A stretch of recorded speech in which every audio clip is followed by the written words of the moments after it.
27 রমজান হওয়ার আগে আগে একবার হলে আমলটা করবেন, 2 মিনিট সময় লাগবে। ভাইরা আমার, কপালটা খুলে যাবে, ভাগ্য খুলে যাবে। আপনার সন্তানের জন্য, আপনার বিদেশের জন্য, আপনার কাজকর্মের জন্য, ব্যবসা বাণিজ্যের জন্য, সকল কিছুর জন্য আপনার ভাগ্যও খুলে যাবে। আল্লাহর কসম করে বলছি, এই আমলটা যুবকেরা তোমরা পেলে শেয়ার করে দিবা। আমল না করেও সব পাবা, শুধু তোমার একটি শেয়ারে তোমার আমল হয়ে যাবে। তুমি আমল না করেও সব পাবা। ভাইরা আমার, 27 রমজানের আগে আল্লাহর কসম করে বলছি, এই আমলটা ছাড়বেন না। এই আমলটা আপনারা সকলেই করবেন, এই আমলটা সকলের কাছে পৌঁছায় দেবেন, নিজে জানবেন এবং অন্যকে জানাবেন। যত মানুষ বিপদগ্রস্ত আছেন, যত অভাবে আছেন, বিদেশে থেকে দেশে আসতে পারতেছেন না, বিদেশ যেতে পারতেছেন না, বিপদের উপর বিপদ লেগে আছে, 27 রমজান হওয়ার আগে আমলটা করেন। 2 মিনিট সময় লাগবে, আর বেশি না। যখন ঈশার নামাজ আপনি পড়বেন, ঈশার নামাজের পরে ওযু করে নেবেন, সুন্দরভাবে পবিত্র পরিচ্ছন্ন হয়ে বিছানাটা ঝাড়ু দিবেন।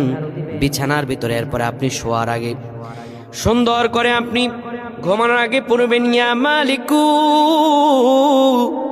ইয়া মালিকু 100 বার পড়বেন। এরপর ইয়া খাবিরু 100 বার পড়বেন। তারপর একবার দুরূদ শরীফ পড়বেন।